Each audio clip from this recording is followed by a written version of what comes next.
설교 본문 요한복음 14장 21절입니다. 다 같이 시작. 나의 계명을 지키는 자라야 나를 사랑하는 자니 나를 사랑하는 자는 내 아버지께 사랑을 받을 것이요 나도 그를 사랑하여 그에게 나를 나타내리라. 아멘. 오늘도 귀한 예배를 함께 드릴 수 있도록 인도하신 하나님께 감사합니다. 그러니까 지난주에는 어떤 말씀을 나눴는지 기억납니까? 지난주에는 하나님의 자녀의 특징이라는 그런 제목으로 말씀을 나눴어요. 그래서 하나님의 자녀는 누구의 인도를 받는다고? 성령의 인도를 받는다라는 말씀을 나눴고, 특별히 성령의 인도를 받는다라는 것은 성령께서는 우리를 어디로 인도한다고? 말씀으로 인도하고 또 우리를 기도로 인도한다. 그래서 우리가 성령께서 이끄시기 때문에 우리는 또 말씀과 기도로서 우리 자신을 또 새롭게 하고 또 하나님께 나아가는, 말씀과 기도로서 하나님께 나아가는 사람이 되어야 된다는 사실을 나눴습니다. 오늘은 특별히 성령께서 말씀으로 인도한다라면 그 말씀에 대한 어떤 태도가 필요할 것인가라는 그런 것들을 나누려고 하는데, 오늘 제목은 그래서 순종하는 그리스도인입니다. 제목은 좀 익숙하지요? 그래서 순종이라는 것은 하나님의 자녀들이 하나님께 드려지는 어떤 그 최고의 어떤 경배의 태도라고도 말할 수가 있어요. 그래서 이거는 어떻게 보면 단순한 행동이 아니라는 거죠.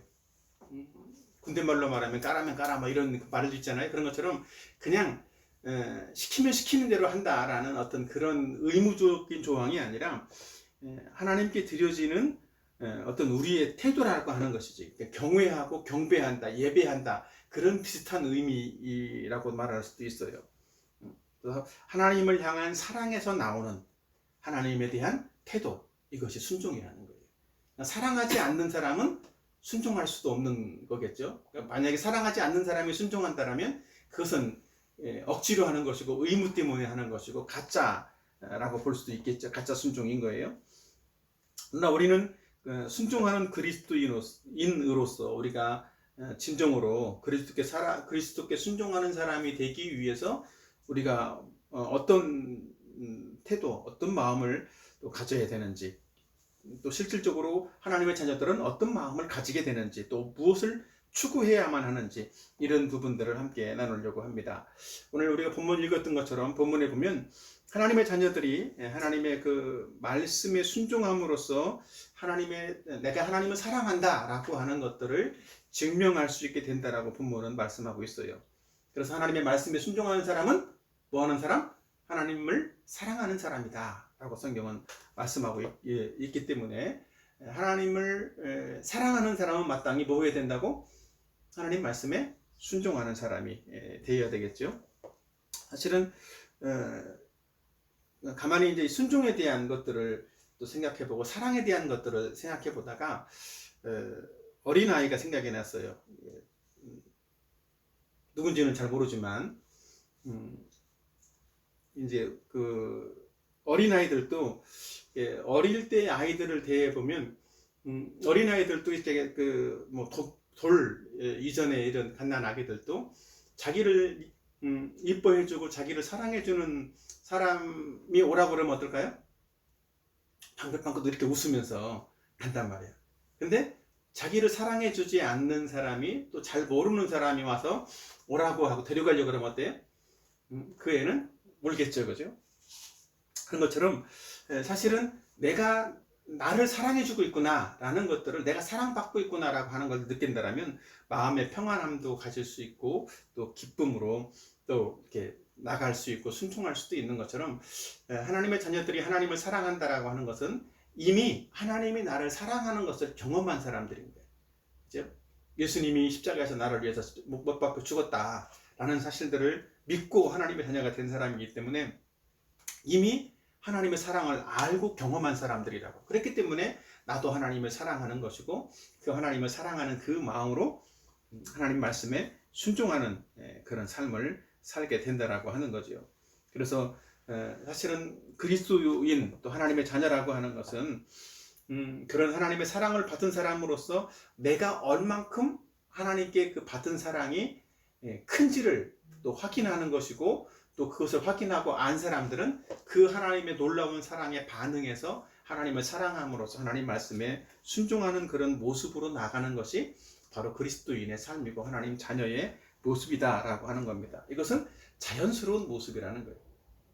그래서 오늘은 하나님의 자녀가 억지로 하나님께 순종하는 것이 아니라 또 적극적으로 또 그 기쁨으로 순종하는 그런 사람이 되어야 되는데, 그런 하나님께 적극적이고 기쁨으로 순종하는 사람이 되기 위해서 가져야 되는 태도 두 가지를 함께 나누려고 합니다.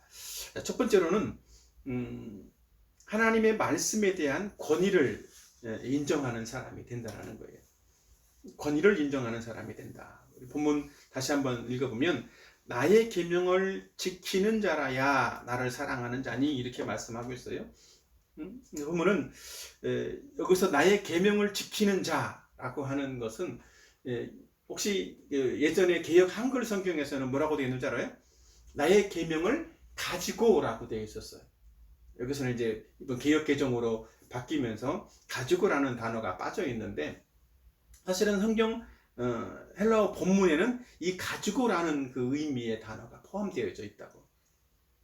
그러니까 하나님 말씀을 가지다라는 것, 가지다라는 것은 소유한다라는 의미인 거예요. 내 마음속에 간직한다라는 그런 의미이기도 한 것이고, 그래서 말씀에 대해서 상당히 소중히 여기는 그런 마음을 간직한다, 그런 태도가 바로 말씀을 가지고라는 이 말씀을 안에 포함되어져 있는 단어라고 하는 거죠. 그러니까 그리스도인은 하나님 말씀에 대해서 귀히 여기고 하나라도 잃어버리지 않도록 그것을 잘 간직하고 지키려고 하는 그런 마음들을 가지고 있어야 된다는 것이. 그래야만 말씀이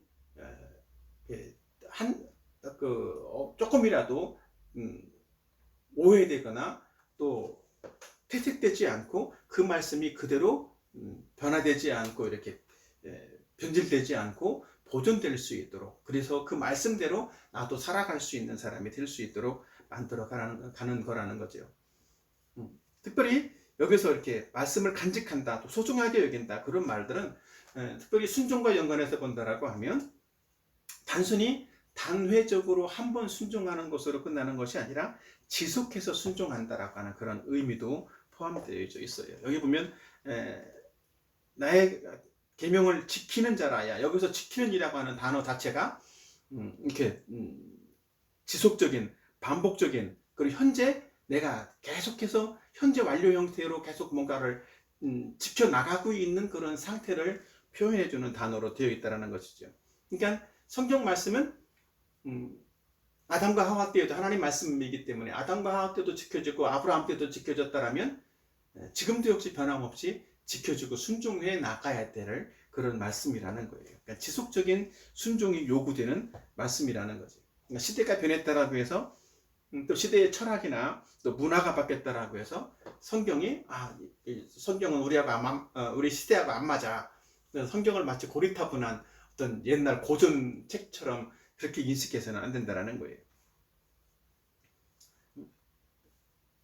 누가복음 6장 46절을 같이 한번 읽어보도록 할까요? 시작. 너희는 나를 불러 주여 주여 하면서도 어찌하여 내가 말하는 것을 행하지 아니하느냐. 성경은 이렇게 말씀하고 있어요. 너희는 나를 누구라고? 주님이라고 부른다라는 거지. 근데 주여 주여 하면서도 뭐 한다라는 거야? 하나님 말씀을 지키지 않는 사람들이 있다라는 거지. 어찌하여 내가 말하는 것을 행하지 아니하느냐. 바꿔 말하면 예수님을 주님이라고 부른다라면 주님이라고 부르는 사람들은 다 주님 대신 예수님의 말씀을 순종하는 그런 사람이 되어야 된다는 거예요. 말로만 주님이라고 부르지 말고 주님 말씀에 순종해야 된다는 것이지. 하나님 말씀이 나에게 있어서 정말 생명을 주는 말씀이다 라고 생각을 한다면 어떨까요? 그러면 말씀을 지키지 않으면 내 생명을 잃어버려. 그런다면 철두철미하게 그 말씀을 지키겠지, 그지? 우리가 어떤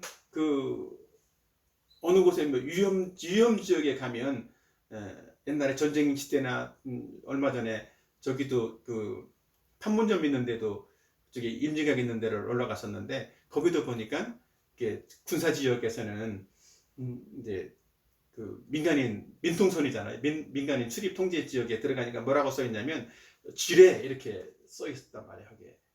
그러니까 그 안에는 지뢰가 매설되어져 있는 일부러 만들어 놓은 것들도 있을 수도 있지만 옛날 전쟁 때 한국 전쟁 때부터 이렇게 매설되어져서 뭔가 안에 숨겨져 있는 그런 것들도 있기 때문에 잘못 들어가서 밟으면 아무리 오래된 지뢰라도 터질 수 있다라는 그런 거죠. 그런 곳을 그런 경고를 본다라면 어때요? 우리는 가면 안 되겠구나라는 생각을 하죠. 왜냐하면 가면 내가 죽을 수도 있으니까. 그런 것처럼 하나님 말씀을 내가 생명처럼 여긴다라면 하나님 말씀을 향해서 반드시 지키고 순종하는 사람이 될 수 있겠죠. 그만큼 말씀을 소중하게 여겨야 된다는 거예요. 내 생명을 지키는 것처럼. 그래서 하나님의 말씀을 소중히 여기는 사람만 그 말씀을 적당하게 지키는 것이 아니라 시대가 바뀌었고 변화되었다고 할지라도 그 하나님 말씀이라고 하면 철저하게 그 말씀에 순종하는 사람이 되어진다는 거예요. 어떤 사람은 다른 사람이 나를 어떻게 생각할까라는 그 생각 때문에 하나님 말씀을 지키지 못하는 경우들이 많이 있어요. 시대가 바뀌었다라고 다른 사람들은 다 생각한단 말이에요. 예수님을 안 믿는 사람들은 아직까지도 성경 말씀대로 지키고 사는 사람이 있어 라고 생각하는 사람들이 있을 수 있겠죠. 근데 친구들은 그런데 내가 친구들 앞에서 내가 뭔가를 말씀대로 순종을 하려고 하니까 어때? 그 친구들이 나를 어떻게 생각할까? 때로는 직장 상사가 나를 어떻게 생각할까? 이런 것들 때문에 실제로 말씀대로 순종하고 살지 못하는 그런 경우들이 생길 수 있다는 거죠. 그러니까 성경에서는 분명히 이렇게 말하고 있어요. 행함이 없는 믿음은 죽은 것이다. 이렇게 성경은 또 말씀하고 있는데 사실은 말씀을 따라서 순종하지 않는 사람, 그런 사람은 마치 모래 위에 지어지는 집처럼 홍수가 나면 금방 무너져 버리는 그런 믿음이 되어져 버린다는 거예요. 수천 년 전에도 사실은 성경에 보면 구약 성경에서는 여러 가지 어떤 핑계들을 대면서 말씀에 순종하지 않으려고 하는 그런 사람들이 있었다는 거예요. 그래서 하나님은 철저하게 어떤 우리가 몇 달 전에 계속 나눴던 것처럼 율법이라는 것들을 만들어 놓은 이유가 뭐라고 그랬어요? 율법은 하나님의 백성들이 지켜야 되고 살아야 되는, 그래서 그 율법대로 살아야만 하나님의 백성으로서 복을 받고 평안하고 행복한 삶을 살 수가 있다라고 하는 것이지. 근데 요즘은 어때?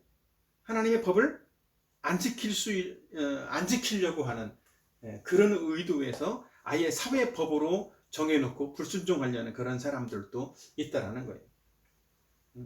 요즘 사람들이 가지고 있는 어떤 이념이나 가치관, 그런 것들을 가장 최고의 어떤 것으로 여기면서 하나님 말씀을 지키지 않는 것들을 정당화하기도 하고 마치 하나님의 말씀을 지키지 않는 것이 옳은 것처럼 포장하는 그런 경우도 있다라는 것이죠. 그러니까 자기 자신의 어떤 개인적인 깨달음이나 신념을 하나님 말씀보다 더 소중히 여기고 하나님의 그 말씀의 권위를 뛰어넘어서 그것을 향하려고 하는 그런 모습들이 있다라고 하는 거죠. 자, 레위기에 보면 이런 말씀이 있어요. 다 같이 한번 보도록 할까요? 시작. 누구든지 여인과 동침하듯 남자와 동침하면 둘 다 가증한 일을 행함인즉 반드시 죽일지니 자기의 피가 자기에게로 돌아가리라. 그러니까 여자와 동침하는 것처럼 남자와 동침하면 이건 뭘 말할까? 동성애를 말하는 거예요. 이렇게 동성애를 하는 것은 그 자체가 뭐라고? 가증한 일이다. 가증한 행동이다. 하나님 앞에서. 그렇기 때문에 어떻게 하라고 했어요? 구약에서는 하나님은 둘 다 그렇게 행하는 사람들은 반드시 죽여라. 이렇게 말씀하고 있다는 거죠. 구약에서는 이런 말씀을 하고 있는데 신약에서는 시대가 오래 지났으니까 신약에서는 이런 말씀을 안 지켰을까요? 신약 성경에도 보면 고린도전서 6장 9절에 이런 말씀이 있어요. 여기도 같이 한번 보도록 합시다. 불의한 자가 하나님의 나라를 유업으로 받지 못할 줄 알지 못하느냐. 미혹받지 말라. 음행하는 자나 우상 숭배하는 자나 간음하는 자나 함색하는 자나 남색하는 자나 점점점 이렇게 이제 뒤에 쭉 쟤들이 나오고 있어요. 불의한 자들의 모습들이. 근데 앞에 있는 것처럼 하나님 나라를 유업으로 받지 못한다라는 거지. 어떤 사람들이? 음행하는 자, 또 우상숭배하는 자도 중간에 끼어 있어. 그러니까 음행이나 우상숭배도 사실은 비슷한 거지. 하나님을 믿지 않는 거란 말이에요. 그렇기 때문에 하나님 나라를 들어갈 수 없다고. 여기 보면 파란색으로 표시한 것만 봐봐요. 음행, 간음, 탐색, 남색. 어때? 다 어떤 그 성적인 어떤 거하고 연결되어 있죠. 그죠? 근데 특별히 뒤에 나오는 남색이라고 하는 거. 이것도 마찬가지. 이것도 동성애에 대한 표현이라는 거지. 남자가 남자를 사랑하고 동침하는 거.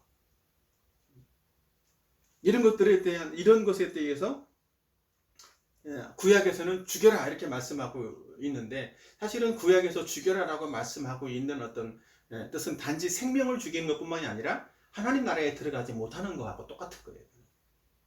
저주를 받는 거니까.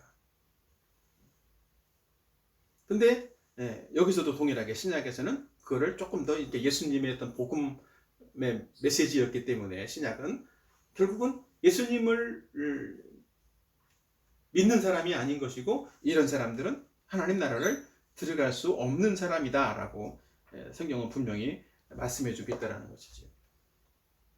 그래서 하나님의 계명은 사실은 이렇게 정말 분명하고 명확하게 또 준엄하게 이런 말씀에 대해서 하나님 말씀을 지켜야 된다 이렇게 말씀을 하고 있다는 거죠. 그러니까 사람이 자기 생각을 기준으로 해서 이 하나님 말씀을 자기 생각보다 더 밑으로 두어서는 안 된다는 거예요. 성경은 그래서 하나님 말씀에서 벗어나는 것, 또 창조의 원리에서 벗어나는 모든 것들을 성경은 죄라고 표현하고 있다는 거죠. 그래서 우리는 이 죄라고 하는 것은 다 버려야만 한다는 거예요. 성경은 이런 죄에 대해서 그 이름도 부르지 말라 이렇게 표현하고 있어요. 특별히 이런 것들의 동성애에 대해서 요즘은 많은 나라들이 뭐 법적으로 이렇게 그 보호도 해주기도 하고 이러는 시대가 되어져서 문제가 되고 있잖아요.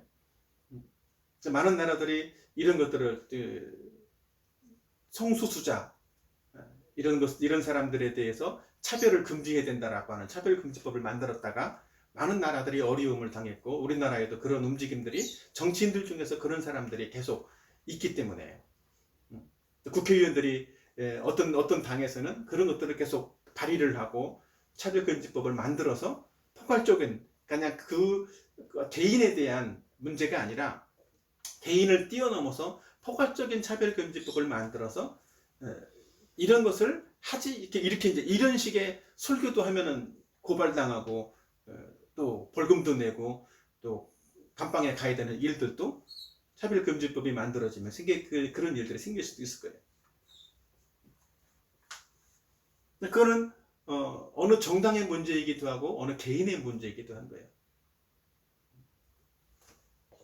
그런 시대가 요즘 되었기 때문에 사실은 우리도 지난번에 10월 달에 작년에 그런 것을 반대하는 측면에서 온 교회가 모여서 같이 기도하자 이래서 광화문에 또 서울역에 가기도 했었는데, 사실은 이런 것은 이 사회적인 분위기가 그렇다고 해서 절대로 정당화가 될 수가 없는 거라는 거예요.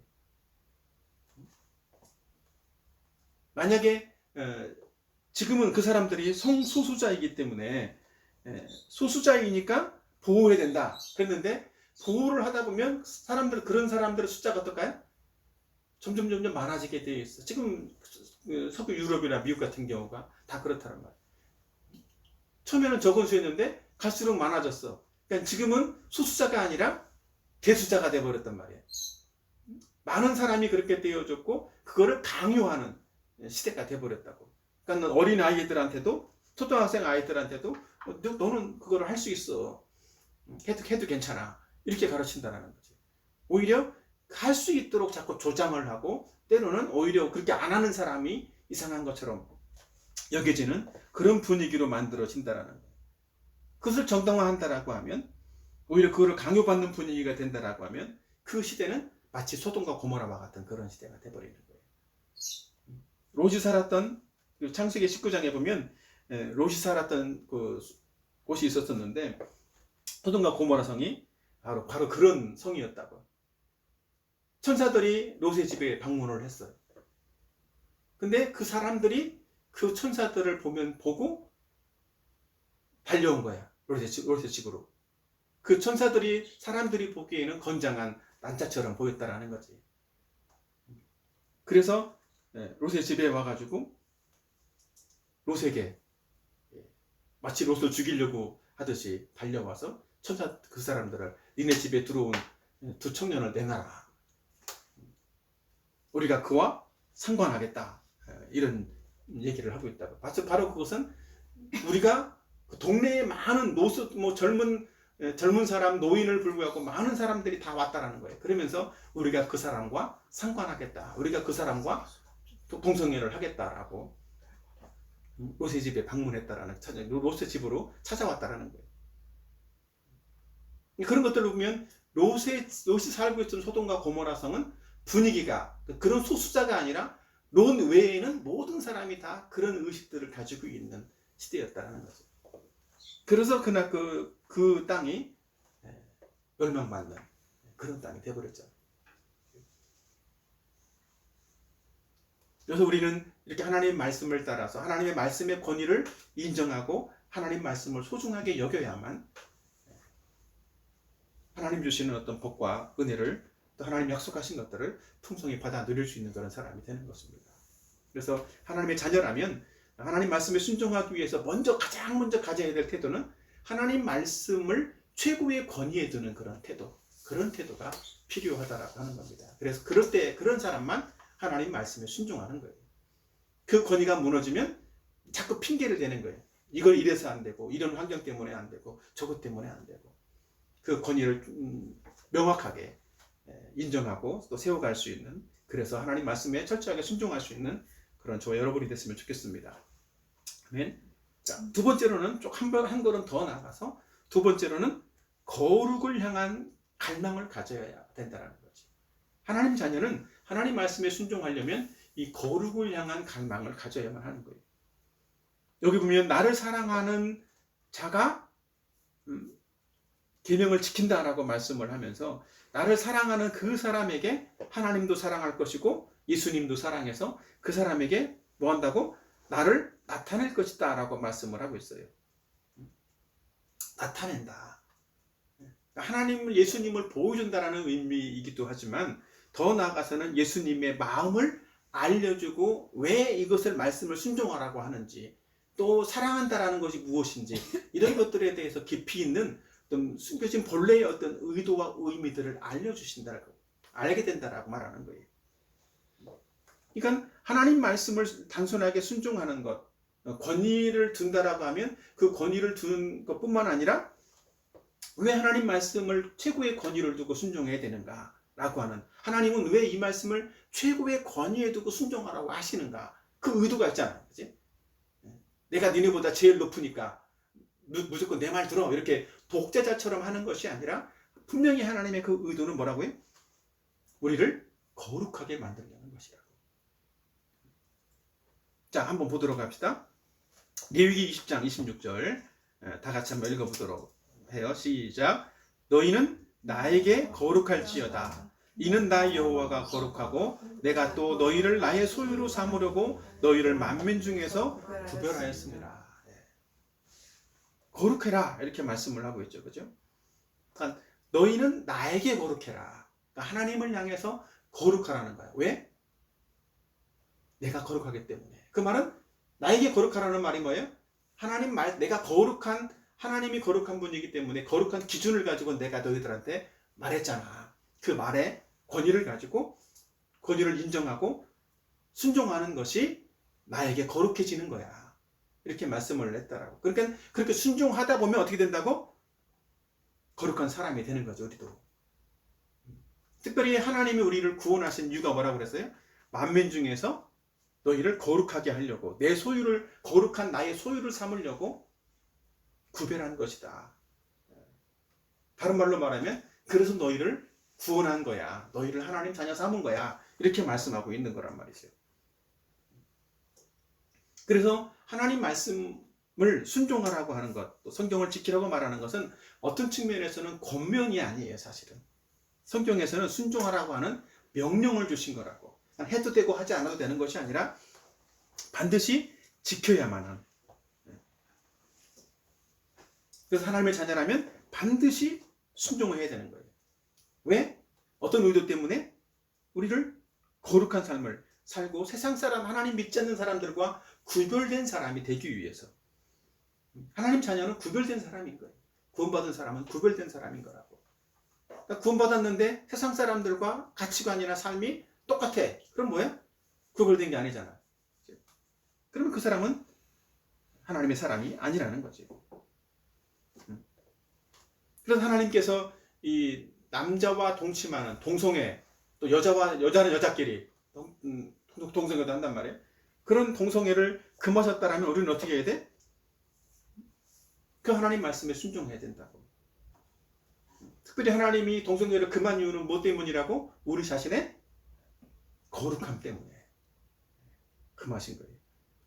물론 동성애를 하지 않아야 건강도 지켜져. 에이즈가 안 걸리니까. 그래서 우리 결혼 안 한 청년들은 반드시 나중에 결혼하고 싶은 친구예요. 그러면서 남자가 남자를 데려오고 여자가 여자를 데려오면 안 되는 거예요.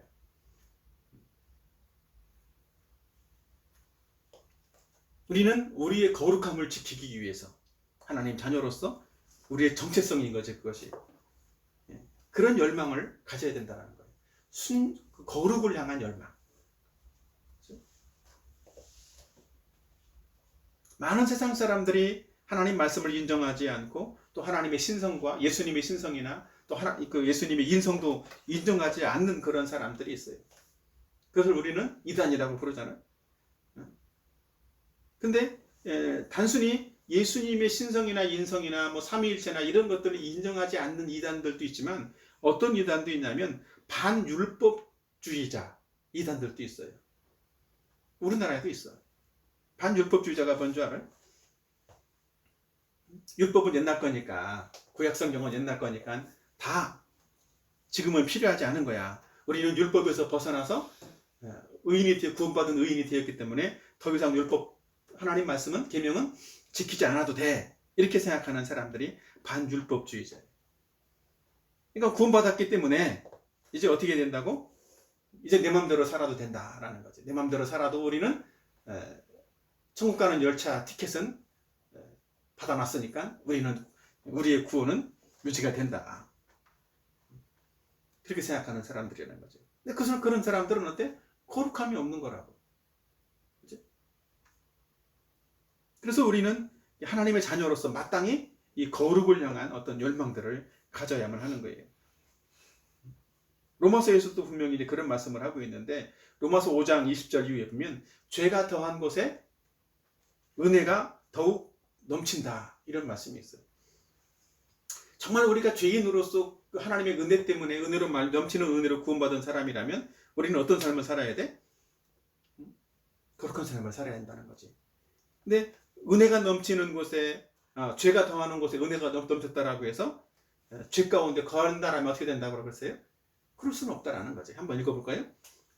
로마서 6장 1, 2절에 그런 말씀을 하고 있어요. 그런즉 우리가 무슨 말 하리요? 은혜를 더하게 하려고 죄에 거하겠느냐? 그럴 수 없느니라. 죄가 많은 곳에, 죄가 더한 곳에 은혜가 넘쳤다라고 해서 그럼 이제 은혜를 더 많이 누리기 위해서 여전히 계속 죄를 지으면 은혜를 더 많이 받겠구나, 그렇게 생각을 하고 여전히 죄 가운데 있어서는 된다, 안 된다? 안 된다라는 거죠. 그럴 수 없다, 이렇게 말씀하고 있다는 거죠. 우리가 영적인 어떤 체험이나 은사를 가지고 있다라고 할지라도 사실은 비슷한 거예요. 우리는 거룩한 삶을 살도록 부름받은 존재이기 때문에 우리의 삶이 거룩함으로 드러나고 거룩한 하나님의 자녀로 이 땅 가운데, 세상 가운데 드러나지 않는다라면 그것은 다 아무리 영적인 능력을 가지고 있고 은사를 가지고 있고 영적인 체험을 했다라고 할지라도 그건 아무런 쓸모가 없는 게 돼버리는 거예요. 그 말씀이 마태복음 7장에 나와요. 마태복음 7장 21절 한번 같이 보도록 합시다. 시작. 나더러 주여 주여 하는 자마다 다 천국에 들어갈 것이 아니요 다만 하늘에 계신 내 아버지의 뜻대로 하는 자라야 들어가리라. 여기서도 그런 말씀이 있죠. 주님이라고 입술로 부르는, 마치 정말 피상적으로 부르는 것처럼 그런 주님이라고 부르는 사람이라고 해서 다 천국에 들어가는 사람이 아니다라고 하는 거죠. 이 구절 앞에서는 어떤 말씀이냐면 내가 주님의 이름으로 선지자 노릇도 하고 뭐 병도 고치고 뭐 여러 가지 어떤 능력을 행했다라고 말을 하고 있는 그런 사람들이 있다라는 거예요. 주님의 이름으로 그렇게 했다고. 그래서 예수님이 이렇게 말씀한 거야. 나더러 니네가 주여 주여 주여 주님이라고 부른다라고 해서 다 천국 가는 것이 아니다. 그런 능력을 행했다라고 해서 천국 가는 것이 아니다라고 말하는 거예요. 무엇이 변해야 된다고? 하나님 뜻에 순종해서 우리의 삶이 실제로 변화가 되어야 된다는 거예요. 삶이 변화가 되지 않으면, 그 사람이 거룩한 사람으로 드러나지 않으면 그 사람은 원래부터 뭐 하다라는 거야?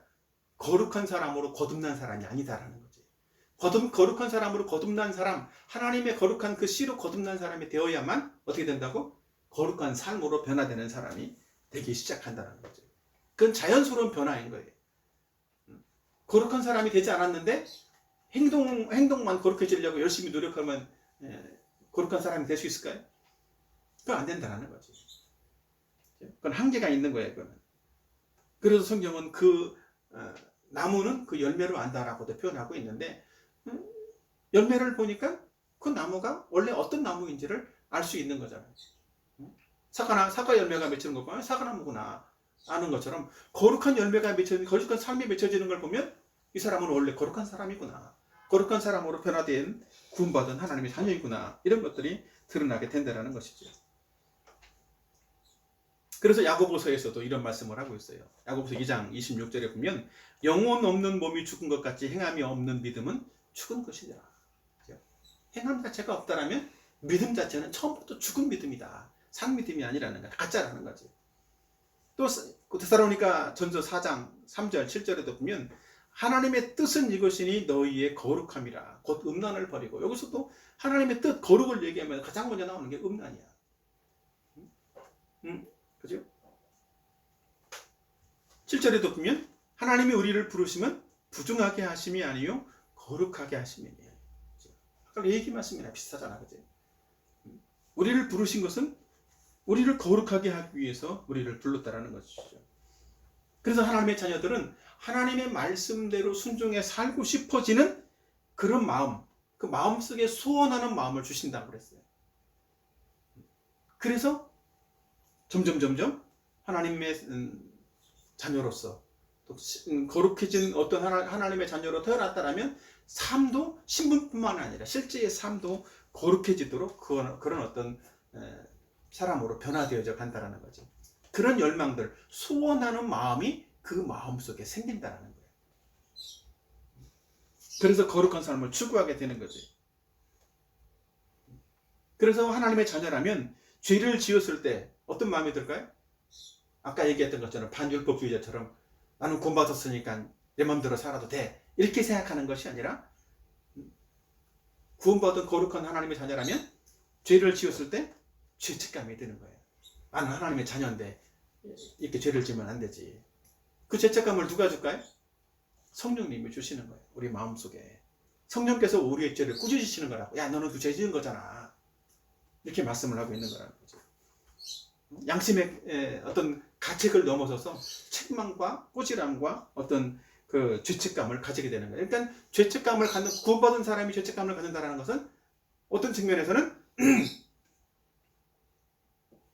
거룩을 향한 열망을 가지고 있고, 이 사람은 거룩해 자꾸 점점 거룩해져 갖고 있는 사람이구나, 그런 의미라고도 말할 수 있어요. 구원받지 않은 사람이 죄책감을 가진다, 이건 뭘까요? 단순히 양심의 가책을 느끼는 거예요. 그것은. 그러니까 그것과 조금 그 양심의 가책을 느끼는 것과 성령께서 우리의 마음속에 죄를 꾸짖고 죄책감을 주는 것과는 다른 측면의 얘기인 거죠. 그래서 단순히 마음속에 양심의 가책만 느끼는 사람은 하나님의 자녀가 아닌 거예요. 엄밀하게 말하면. 성령님은 하나님의 자녀들에게만 마음의 어떤 압박과 죄책감을 주셔서 죄로부터 돌이키게 하는 일들을 하신다고. 그러니까 점점 영적으로 구원받은 거룩한 사람은 시간이 지나면서 성경 말씀도 읽기도 하고 말씀에 순종하려고 하고 알아야 순종을 할 거 아니야. 그러니까 성경을 읽고 성경도 공부를 해야 되겠지. 그런 일들을 하면서 점점 그 마음속에 어떤 하나님의 말씀의 어떤 권위와 기준을 가지게 되고 그 말씀에 점점 순종하는 그런 사람이 되어져 간다는 것이죠. 그것이 하나님 자녀가 가져야 되는 거룩한 열망이라는 거예요. 우리 자신은 그래서 늘 돌아봐야 돼. 나는 교회 다닌다. 나는 예수님 믿는다라고 생각만 하지 말고 나는 정말 이런 거룩한 열망이 내 안에 있는가. 죄를 지었을 때 정말 하나님이 내 마음 가운데 어떤 압박이나 죄책감을 주시는가.